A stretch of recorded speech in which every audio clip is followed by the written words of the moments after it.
Welcome to our summary session that rounds up this unit.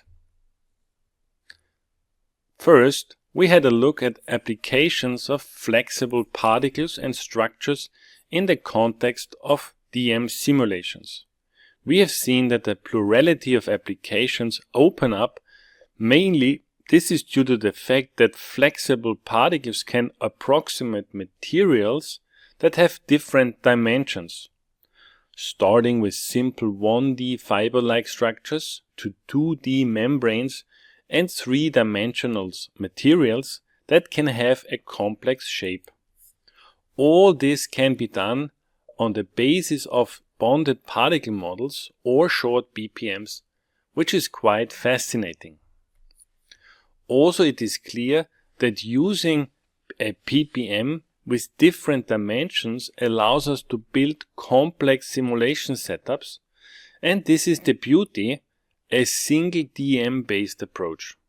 Thus, we follow a monolithic approach for particles and flexible structures, meaning no coupling of tools, no friction between different concepts and softwares, and easy implementation.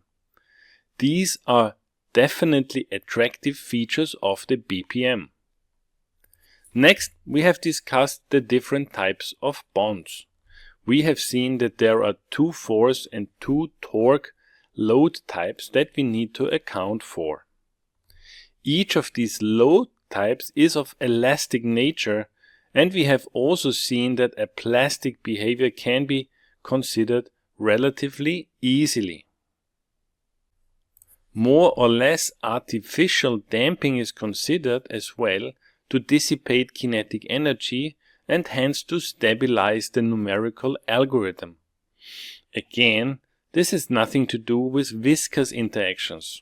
Only very recently an attempt has been made to model viscoelastic materials, but this is certainly a niche application. Also, you can say that breakage modeling is really straightforward. Of course, if something breaks, the fragments can only be as small as a single point particle.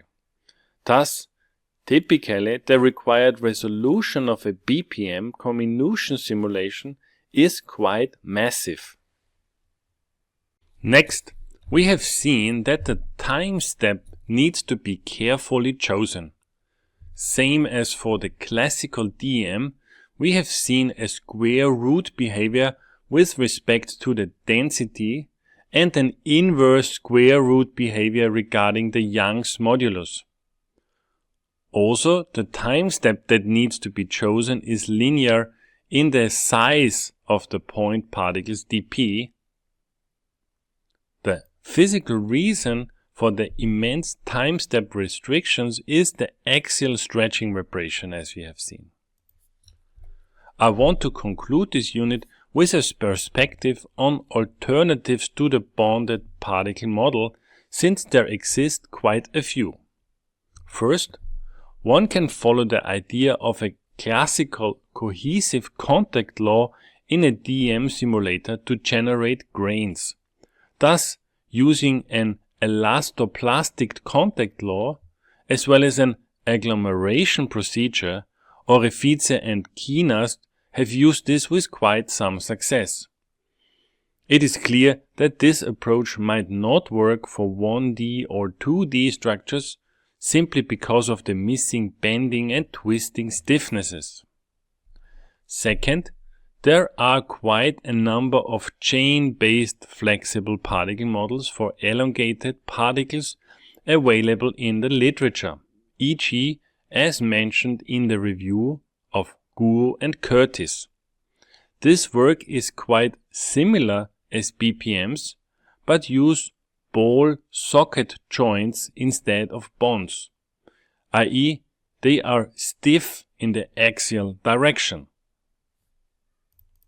Turning our attention again to general 3-dimensional materials, we find a method that is called the particle finite element method, or short PFEM. As illustrated here in the figure provided by Cremonesi et al., this method tracks point particles same as the BPM, but in addition periodically creates meshes to calculate the accelerations of these particles. The beauty of this approach is that it can simulate fluids, semi-solid pastes, granular materials, and even solids with a single software tool.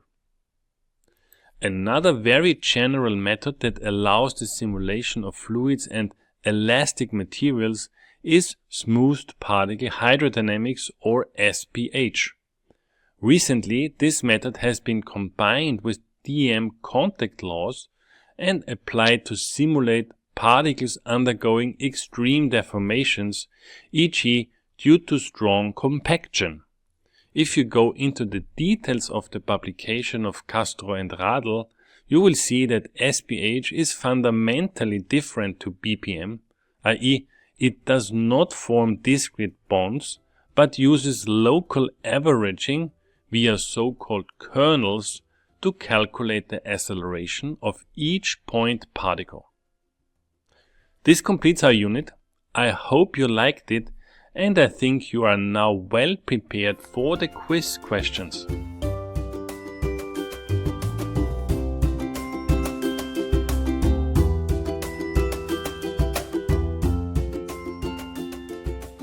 Our MOOC has now come to an end.